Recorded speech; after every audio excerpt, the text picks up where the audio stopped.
Hello, welcome along to the channel, welcome back to the channel. Slight technical little video this one. We did a video a little while ago on colour matching and tinting with a TVR, I think it was. A couple of people have said, why do you need to tint? And we've had, quite often customers will come in looking for a repair rather than a full repaint and ask, do we have one of those magic cameras so we can get the colour exactly spot on?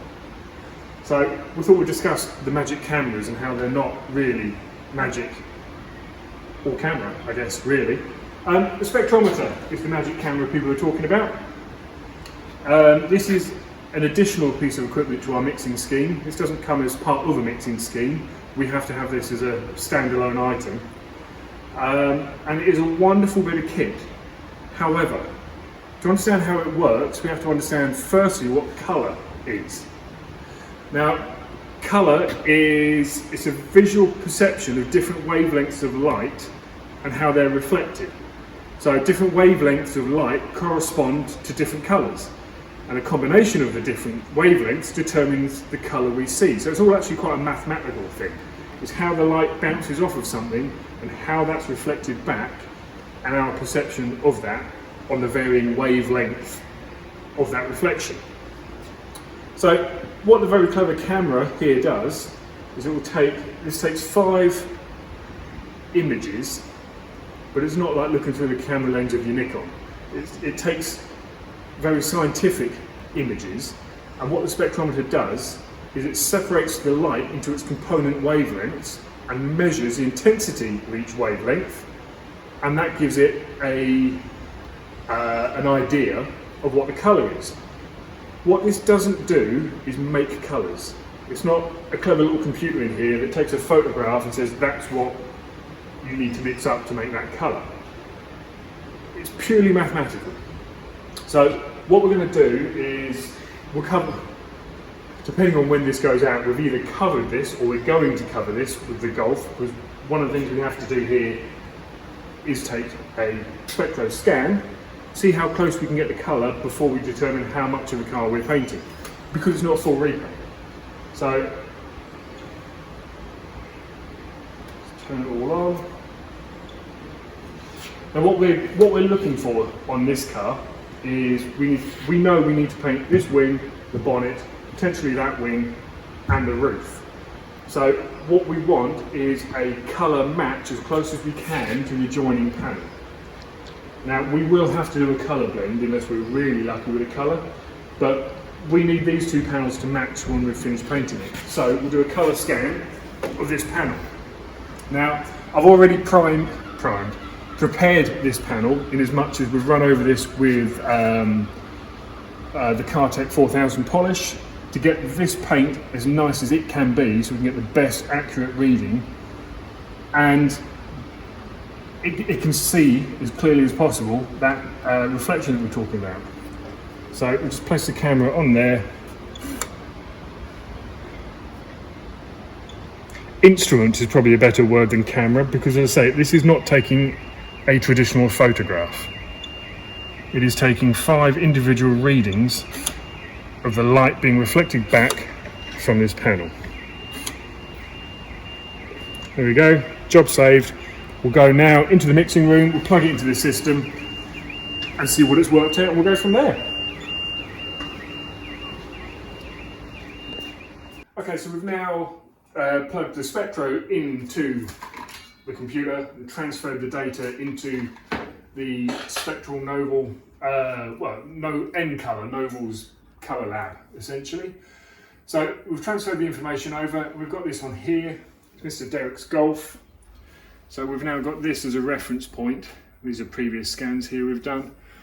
So if we go and look into that now, we've selected that tester, so we're going to search now. And what this does, and this is where it gets relatively interesting if you're interested in this kind of thing. As I say, the Spectro camera doesn't make colours. It takes the photographs, and what the system now does, takes that information and it does a search through its entire database to find formulas or calculations that closest match the data that the camera's just retrieved from the car. And then hopefully it will give us a list of options here, which in this case it does. Now, it's not colour magic, as we've already said.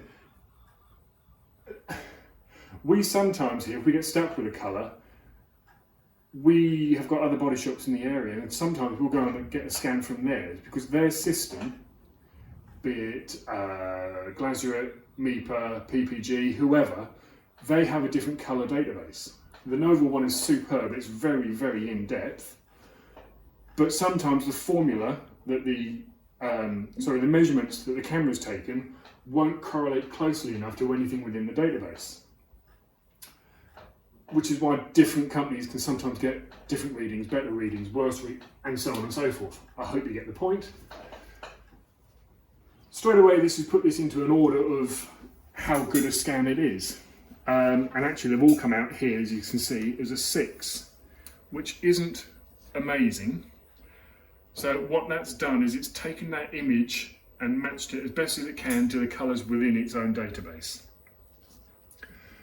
What we can do is a little button up here saying adjust, and what it will do is it will adjust the mixed quantity of the formula to try and better match the sample image that we've just taken. Hopefully that makes sense. Hit adjust. Okay, it's bettered some of them. Some of them actually got worse. We've got some 7s here, and at the top here we've got an 8. This is a scale of 1 to 10, so 8's not too bad. So what we would now do is we'd have a look at that one, and this will hopefully help me better explain, if I haven't already, what the camera does. So it tells us what the formula is here, it tells us what components, as in what tinters from our scheme here, make up that colour and in what quantity. And if I start with the colour preview, what this is, there's 3 images here on the screen. You've got Novel recipe. Now that is a colour sample of the standard recipe that it has found is very close. And that's the test image. So the data the camera's just received brings us this image here, which, as you can see, it's not really that great. But what it's managed to do is it's adjusted the ingredients in this recipe to better match our test, which is what we've got here. Now we can see right down at the bottom end of the spectrum here, it's a little bit darker. So, but it's pretty good. What we will now do is we'll do a spray out of that and we'll offer it up to the car and see how close we are. But this is the best that the camera's managed to come up with. So from here, we're looking at potentially tinting to make the colour better. Now, if I go here to the spectral chart, hopefully this will better highlight what we've just explained. So here we are, there's the standard spectrum, colour spectrum, across the bottom here. And these here, in this flowchart, is the measurements of the reflection.